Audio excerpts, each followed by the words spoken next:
So hi all dear aspirants, welcome to today's video. So today I did something totally unbelievable, that is I cleaned my room. And it is unbelievable because I hardly have 2 more months left for my examinations, and this is no time for me to reshuffle everything and to keep everything all tidy up.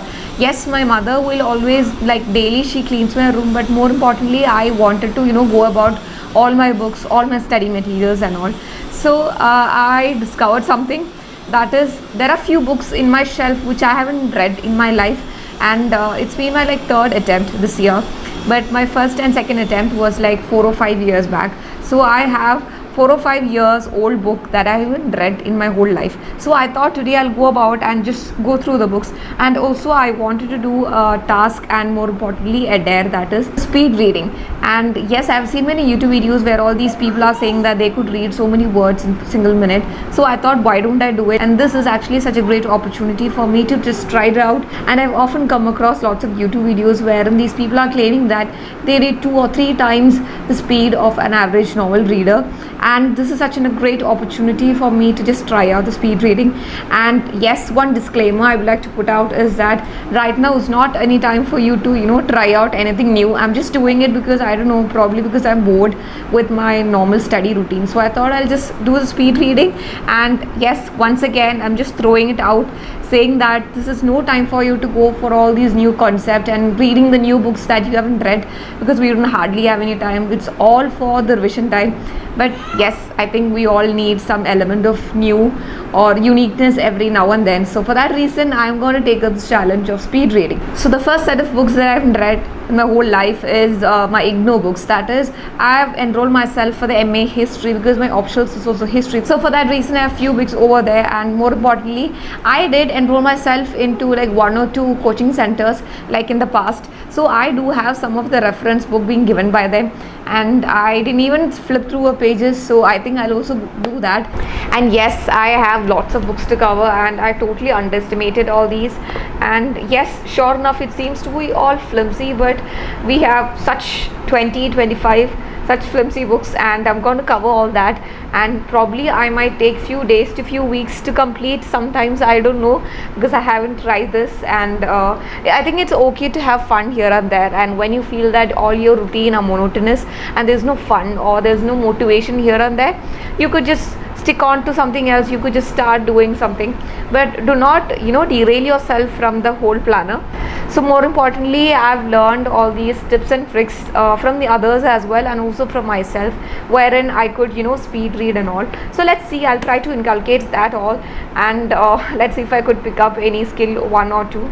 And let's see, let's get into it. I'm all excited. And right now it's 6:18. Okay, 6:18. It's almost 20, but it's not 20. So it's 6:18 right now. So let's see how many hours it will take me to complete one book, and then I'll get on to the IGNO. So yes, bye all then.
So my dear aspirants, I took almost like 5 hours and 45 minutes to complete one single book. I know it's not a great speed for us. That is, I started this video by saying that I'm going to speed read a whole book. But it's, for a starter, I think it's actually a very good result that I got. The book which I would usually take 2 to 3 days, I actually completed in 5 hours and some more minutes. Yes, it is a little below 6 hours, but still that's a good record for me. And here are the few takeaways which really helped me through this process of speed reading. And the first one is that you cannot multitask. That is, when you're speed reading it, you have to put lots of focus into it.